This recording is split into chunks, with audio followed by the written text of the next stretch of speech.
आप सोचिए, ये कथा आपने आज से कई हजार बार सुनी होगी, लेकिन इस कथा का हमारे जीवन से क्या लेना देना है?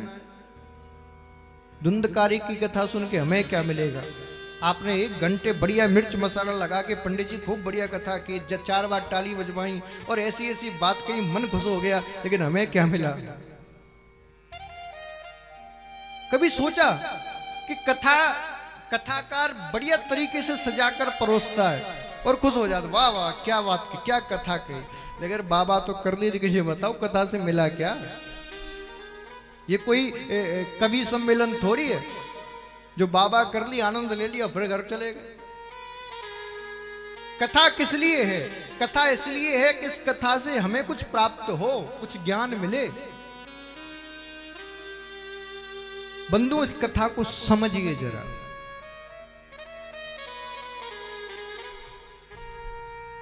तुंग का अर्थ होता है बहुत, क्या होता है? और भद्रा का अर्थ होता है कल्याण करने वाला। और तुंग भद्रा नदी के किनारे पे कौन रहता है? आत्मदेव। बंधु, तुंग का अर्थ बहुत और कल्याण करने वाला, यानी कि भद्रा। ये तुंग भद्रा क्या है? ये हमारा जो मानव तन है, यही तुंग भद्रा है। और इस मानव तन के घाट पर कौन रहता है? आत्मदेव। आत्मदेव कौन है? हमारी जो आत्मा है, यही आत्मदेव है। इस आत्मदेव की एक पत्नी है, धुंधली। तो हमारी आत्मा की पत्नी कौन है? हमारी आत्मा की पत्नी है बुद्धि। और उस बुद्धि की एक बहन है। तो हमारी इस बुद्धि की भी एक बहन है जिसका नाम है मन। और जब मन और बुद्धि दोनों आपस में संयोग करके बिगड़ जाती हैं, तब पैदा होता है धुंधकारी। और धुंधकारी क्या है? ये धुंधकारी काम का रूप है। आप मुझे बताओ, कोई व्यक्ति कुछ गलत काम करे तो हम क्या कहते हैं? आत्मा बिगड़ गई, शरीर बिगड़ गया। क्या कहते हैं? इसकी बुद्धि बिगड़ गई, इसका मन खराब हो गया, यही तो कहते हैं। क्या आपने कभी सुना है कोई गलत काम कर दे और कोई कह रहा हो यार इसकी आत्मा खराब हो गई, या कोई कहे इसका शरीर खराब हो गया? क्या कहते हैं? इसका मन बिगड़ गया, इसकी बुद्धि खराब हो गई। इसका अर्थ क्या है? जब मन और बुद्धि बिगड़ते हैं तब काम पैदा होता है, तब धुंधकारी पैदा होता है। और जब धुंधकारी आता है तो क्या करता है? बोले 5 गड़काओं को, वैश्याओं को अपने घर ले आता है। जो काम है वो 5 रास्ते से हमारे हृदय में प्रवेश करता है। शब्द, स्पर्श, रूप, रस और गंध।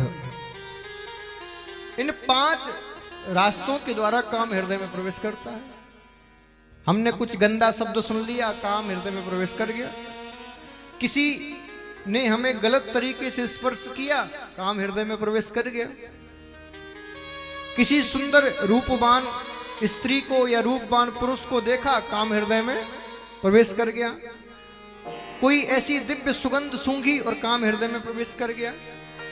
कोई ऐसा रस पान किया और काम हृदय में प्रवेश कर गया। इन्हीं 5 वैश्याएं, ये 5 कामदेव के बाण हैं। शब्द, स्पर्श, रूप, रस और गंध।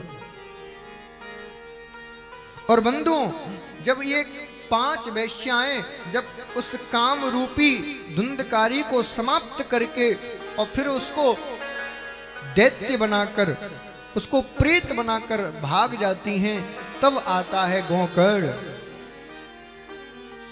और कथा का रसास्वादन कराता है। लेकिन जब गोकर्ण जी ने कथा का रसास्वादन कराया तो धुंधकारी कहां बैठा? एक सप्त ग्रंथि के बांस में। कई जगह तो मुझे हंसी आती है, यदि कथा के पास में सप्त ग्रंथि का बांस ना गाड़ो तो यजमान कहता है महाराज जी आपको कुछ आता ही नहीं, मेरे प्रेत तो यहां में ही बैठते। हाँ, बांस नहीं गाड़ा तो बड़ी दिक्कत कर दी। अरे वेद वेदांत की बात को समझना इतना आसान नहीं है। शास्त्र में जो लिखा दिख रहा है वो असली नहीं है, उसके अंदर जो छुपा हुआ तत्व है वो असली है। जैसे दूध के अंदर क्या होता है? घी होता है कि नहीं होता? बताओ। लेकिन क्या वो घी सामान्य व्यक्ति को ये सामान्य आंखों से दिखता है? पहले उस दूध को जमाना पड़ता है, जमा के फिर मथना पड़ता है, मथने के बाद जब मक्खन निकलता है फिर उसको आंच पर औटाना पड़ता है, तब जाकर कहीं घी प्राप्त होता है। उसी प्रकार शास्त्र की बातों को पहले पढ़ना पड़ता है, पढ़ने के बाद उसमें चिंतन करना पड़ता है, चिंतन करने के बाद गुरु कृपा की अनुभूतियां उसमें डालनी पड़ती हैं, तब जाके कहीं घी रूपी उस शास्त्र का तत्व प्राप्त होता है। वैसे तो कोई भी भागवत पढ़ लेगा, घर में किताब ले जाओ खुद ही पढ़ लो, कथा की जरूरत क्यों पड़े? फिर इतना आसान होता कथा को सीखना और जानना तो दुनिया कथाकार बन जाती। कहानी कहना कथा नहीं है, उसके तत्व को जानना कथा है।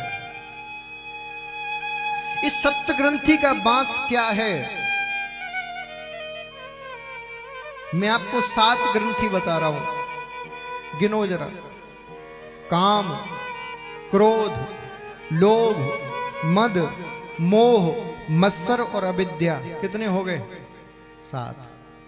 प्रथम दिन की कथा सुनो तो आपके हृदय से काम दूर हो जाए, द्वितीय दिन की कथा सुनो तो क्रोध दूर हो जाए, तृतीय दिन की कथा से लोभ चला जाए, चतुर्थ दिन की कथा से मद दूर हो जाए, पांचवें दिन की कथा से मोह चला जाए, छठे दिन की कथा से मत्सर चला जाए, और जैसी 7वें दिन की कथा हो आपका अज्ञान रूपी अविद्या दूर हो जाए तो समझ लेना आपने कथा सुन ली।